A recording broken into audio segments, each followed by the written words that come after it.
Chers camarades, nous sommes tous ici des travailleurs, mais pour beaucoup d'entre nous, nous sommes aussi des parents. Et donc, l'avenir de l'école, il intéresse évidemment nos amis et camarades de la CGSP Enseignement et du CEL 7K, mais au-delà, il intéresse évidemment l'ensemble des travailleurs et donc il intéresse toute la FGTB. Alors que constate-t-on aujourd'hui?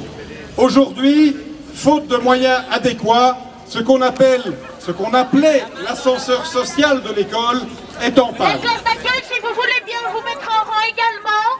La première A, mettez-vous là.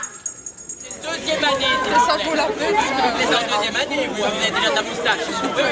C'est la réalité de l'échec scolaire, c'est la réalité aussi de ce que j'appellerais une scandaleuse relégation de certaines catégories d'élèves, des catégories sociales et ethniques, dans des filières qui sont défavorisées. Quand même que nous sommes dans un établissement à discrimination positive, nous prononcions des humains.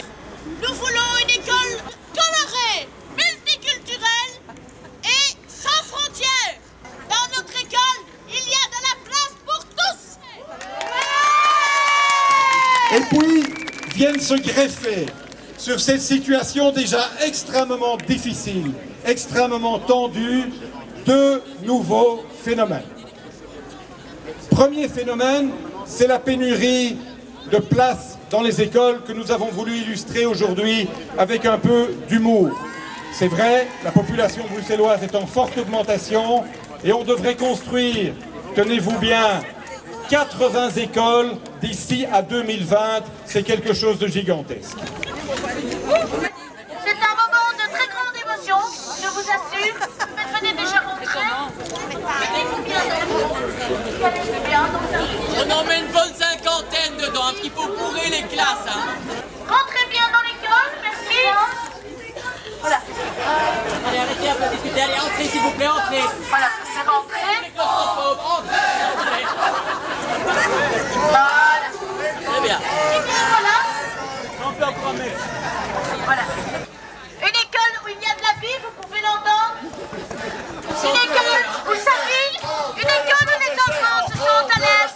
Où il n'y a plus de frontières, ni de couleurs, ni d'âge. Une école où on ne craint pas la pénurie.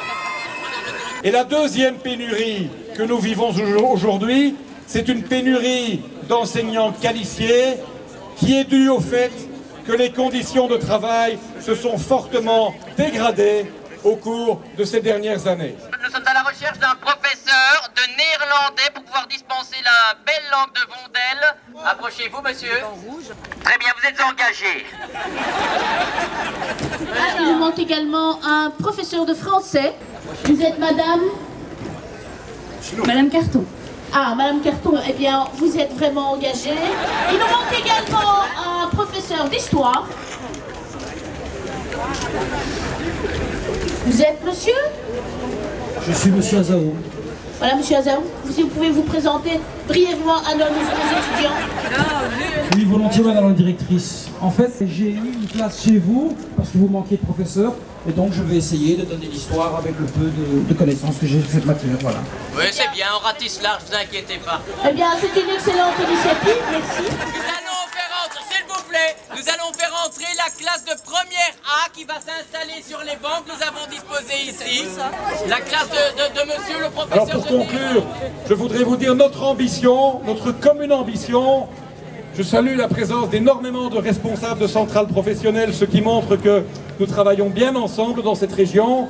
Et je voudrais vous dire que notre commune ambition, elle est claire. Nous pensons, nous sommes persuadés que le développement juste et durable de cette ville-région, eh bien, il est entre les mains des travailleurs qui en produisent la richesse. Ensemble, on est plus fort. Simon Sterk, vive la FGTB, leve ABBV!